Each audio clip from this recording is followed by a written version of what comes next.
How to add friends on PUBG Mobile. Hello guys, this is Atticus and welcome back to another tutorial video. In today's video, I'll teach you guys how you can play with your friends on PUBG Mobile. So without any further ado, let's dive right into it.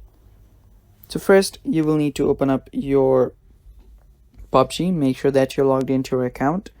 And after you're here, if you are logged in with your Facebook, you will have all of your friends who play PUBG already listed in your friends list. So if that's the case, you already have a lot of friends, you can simply play with them by inviting them. Now if you don't have any friends like me, what you'll need to do to add more friends is tap on this icon that is right below your profile picture, and there you will see an option that says add friends. Head over there and now you will see different people here. Now to add them, you will simply need to tap on this plus icon and it will just send them a friend request. You can do that with other people as well. You can add friends like this, and after they accept your friend request, you will have a new friend in your PUBG Mobile. And yeah, it's that simple. That is how you can add friends in PUBG Mobile, and then you can start playing together.